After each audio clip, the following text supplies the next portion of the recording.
Olá a todos e todas, sejam bem-vindos a mais um vídeo do FAQCAM. E o vídeo de hoje trata sobre a introdução à mecânica analítica.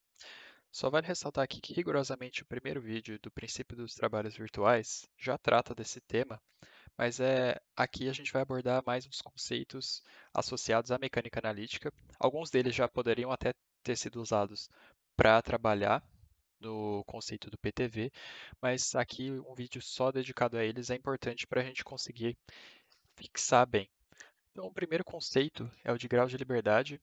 Intuitivamente, assim, a gente já consegue tentar compreender a ideia de grau de liberdade, mas matematicamente, grau de liberdade, que é esse nzão, são as coordenadas, o número de coordenadas nzinho, menos o número de vínculos associados a um corpo ou um sistema. Então, vamos tentar visualizar um pouco melhor essa ideia. Para uma partícula, a gente precisa descrever ela por meio de três coordenadas. Então, nzinho igual a 3. Quais são essas três coordenadas? O x, y e z, né? Coordenadas cartesianas, a posição dessa partícula, basicamente. Agora vamos tentar analisar a situação em que tem uma partícula se movimentando aqui ao redor desse aro. Nós teríamos então que ela está sobre um plano, né? Esse aro seria plano. Então, o z é igual a zero. Essa seria a nossa primeiro vínculo. Qual que seria o outro vínculo? A equação da circunferência, né? Se ela está sobre o aro, x ao quadrado mais y ao quadrado vai ser sempre constante. Então, as coordenadas x e y estão relacionadas. Ou seja, nós temos duas equações de vínculo, z igual a zero e a equação da circunferência, de modo que mzinho igual a 2. Com isso, a gente faz, né? Nzão igual a 3 menos 2, então 3 menos 2. Temos um grau de liberdade aqui para descrever esse sistema. Qual que é esse grau de liberdade? É justamente o ângulo θ aqui de posição dessa partícula. Agora, tratando de um corpo, nós precisamos sempre descrevê-lo com 6 coordenadas. 3 de posição, x, y, z, e 3 de orientação, θx, θy, θz. Pode ser qualquer outro nome aí qualquer, foi só uma anotação que eu usei. Analisando agora, então, uma barra plana também. Note que, sendo plana, z igual a zero, então uma coordenada já foi. Sendo plana também, o ângulo θx e o θy têm que ser nulos, ou seja, porque se a gente rotacionar essa barra em relação ao eixo x, ela vai sair do plano, vai violar esse vínculo, então não pode. A mesma coisa para o eixo y, rotacionando aqui, né, essa parte sai do plano e aí não deixa essa condição valer. Então, aqui nós temos três equações de vínculo, z igual a zero, θx, θy igual a zero também. E partindo das 6 coordenadas que nós tínhamos, nós teremos 3 graus de liberdade, né? 6 menos 3 igual a 3 graus de liberdade. Quais são eles? São as de posição da barra, então x e o y aqui, e a orientação da barra, né? Então, pegando o θz aqui que está saindo da tela, a barra pode estar orientada assim, pode estar orientada assim. Então, essa seria a distinção. Então, já seguindo, até aproveitando toda essa parte de coordenadas, a gente pode falar sobre as coordenadas generalizadas. O que são essas coordenadas generalizadas? Nada mais é do que o conjunto de números que representam a posição de um corpo, de um sistema. E, de um modo geral, aí nas aulas, os professores e também nos livros utilizam aí Q e I para denotar uma coordenada generalizada. E, de um modo geral também, utilizam-se N coordenadas generalizadas associadas a um sistema. Então, por isso que aqui, se a gente for apresentar uma função de conversão das coordenadas cartesianas, como é o caso aqui, ela seria uma função de todas as coordenadas generalizadas associadas ao nosso sistema. Então, por exemplo, se a gente fosse escrever para o caso dessa partícula aqui, então nós teríamos que a coordenada x cartesiana vai ser r1, que é o raio desse aro, cosseno de θ. O θ é a coordenada generalizada que a gente definiu aqui, e o y seria r seno de θ. E o θ, se essa partícula está em movimento, o θ é uma função do tempo, né? Por isso que aqui seria, então, uma função do tempo. E aqui, né, seria xi até o xk. sendo que esse sistema pode ser descrito por k coordenadas cartesianas. Então aqui, né, esse seria o nosso x1 igual ao x e o x2 igual ao y. Então essa é a ideia aí da relação entre as coordenadas e as coordenadas cartesianas e as generalizadas. O próximo conceito que precisamos abordar aí é o de vínculos.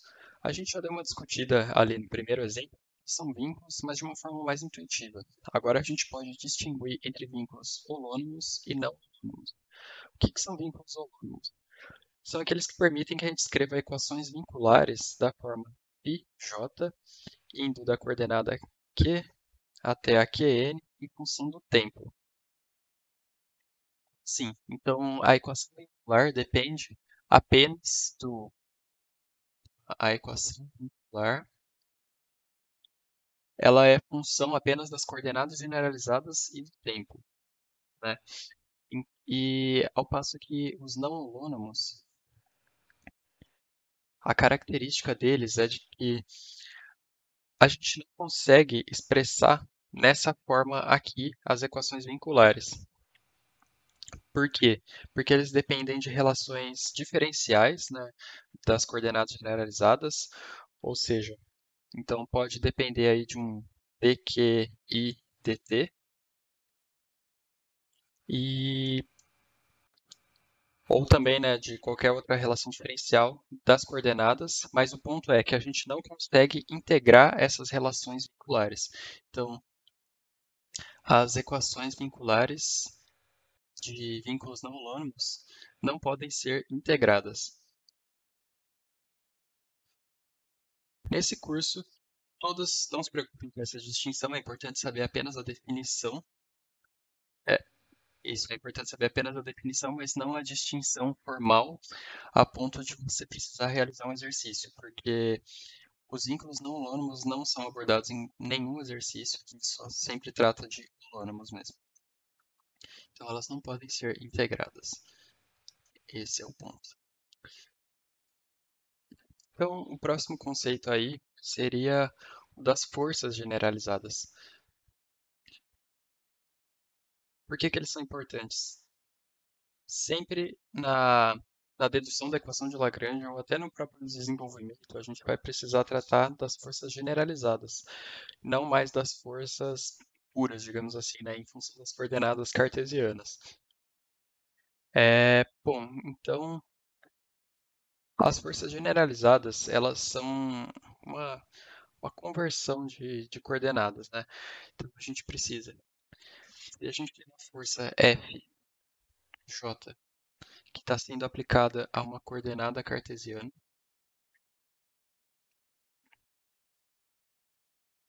J, então a força generalizada vai ser QI, associada então a uma coordenada generalizada, o somatório de J igual a 1 até K. Aqui o K é o número de coordenadas cartesianas que nós temos, né? K igual ao número de coordenadas cartesianas.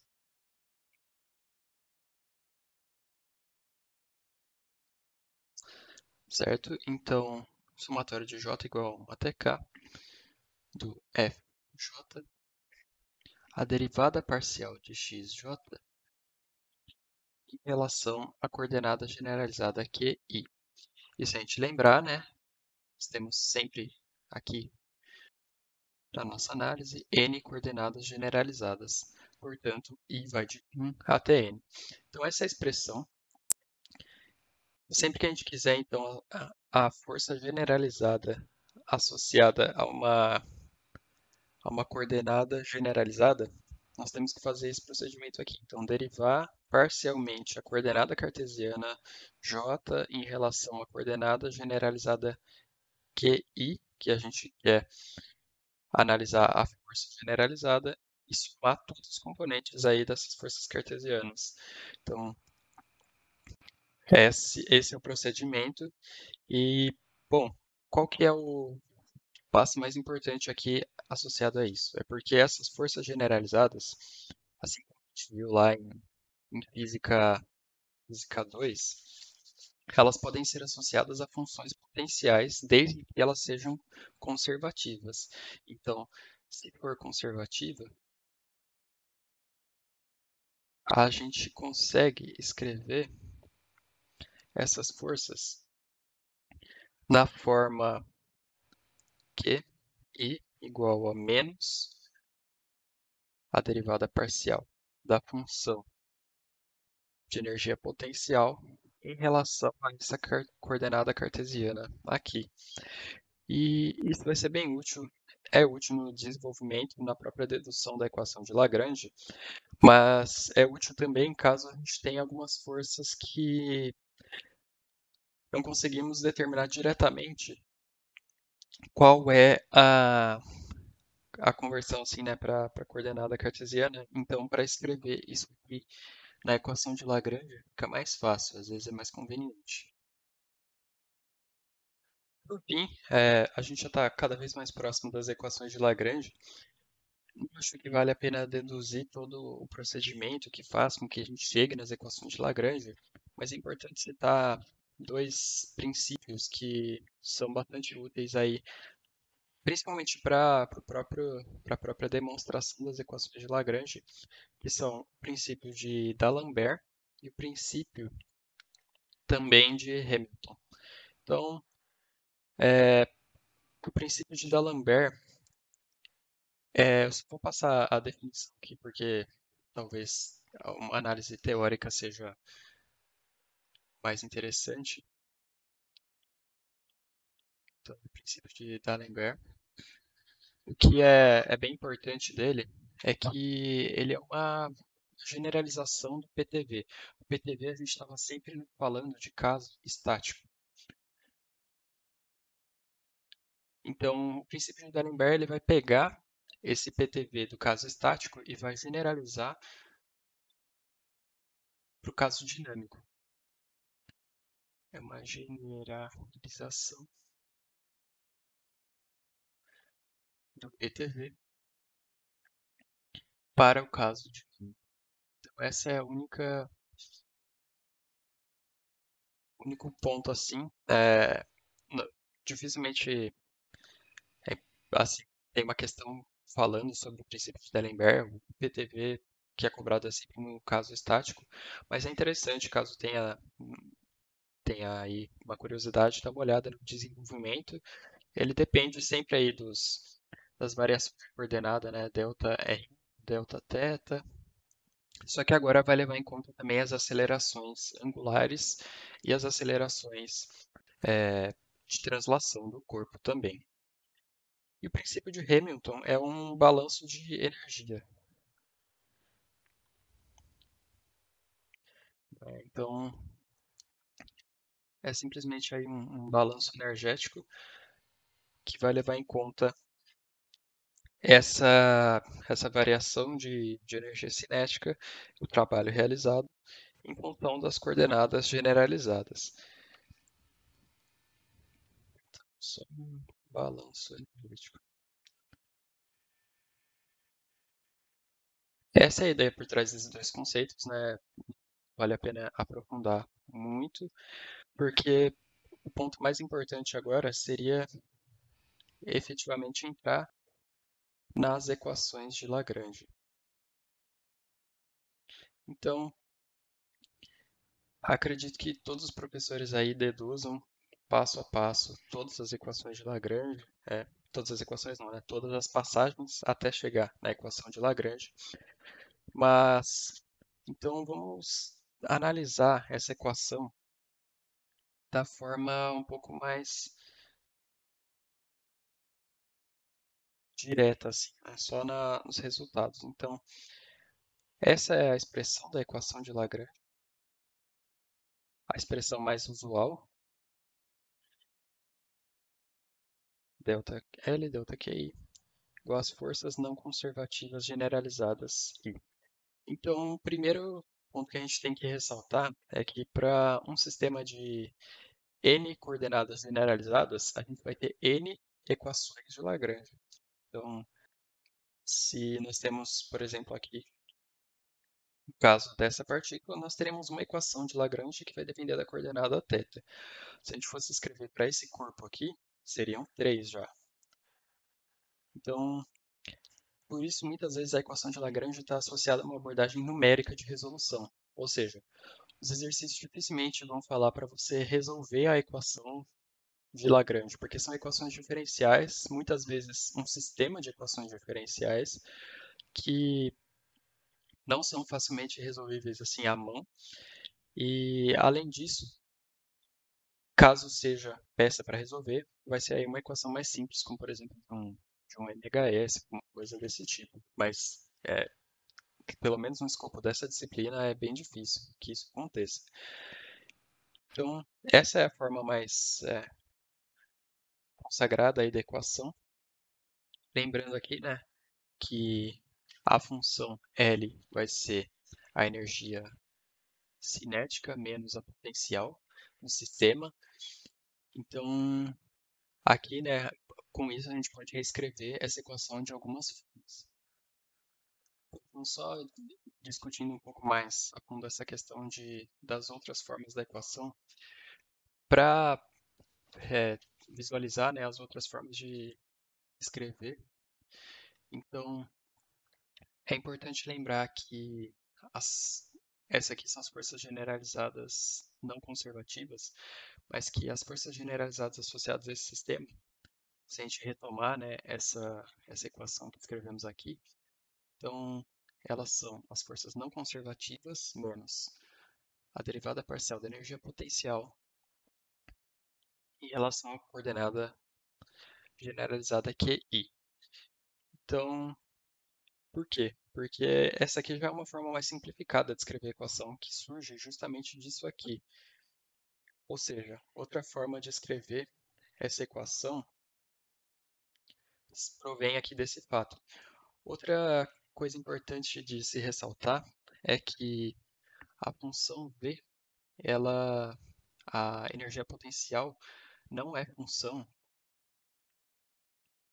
das velocidades, ou seja, da derivada temporal das coordenadas generalizadas. Com isso, então, se vocês tentarem trabalhar um pouco nesses dois conceitos, então dá para escrever a equação dessa forma aqui, que é a mais usual. Dá para escrever também a derivada temporal da derivada parcial da energia cinética menos del T, del Q, I mais del V, del Q, I. Isso aqui vai ser igual a Q, C. Então aqui é só separar, né, o L em T menos V, que chega nessa parte. E aqui também separou o L em T menos V, só que del V, del Q ponto é zero. Então, por isso, só esse termo fica. Outra forma de escrever aí também, que seria equivalente, é a derivada temporal del T. Del T, del Q ponto, menos del T, del QI. Isso aqui vai ser igual a Qzão I. Ou seja, o que fez aqui foi pegar essa equação de cima e passar o del V, del Q para o outro lado. E usando, né, essa expressão aqui, a gente chega em outra forma equivalente. Então é só sempre ficar atento, né? Essa foi inclusive uma questão de prova do ano passado, que não é só uma forma que dá para escrever essa equação, e tem algumas variações que são mais ou menos convenientes em função aí, por exemplo, do problema. Bom, então assim se encerra a parte de introdução à mecânica analítica, sendo aqui o ponto mais importante analisar a equação de Lagrange, que é bem útil para a resolução de problemas de mecânica.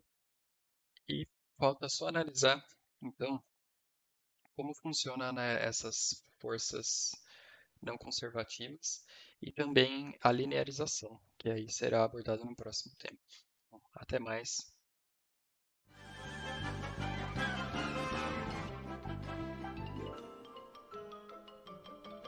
Isso é tudo, pessoal.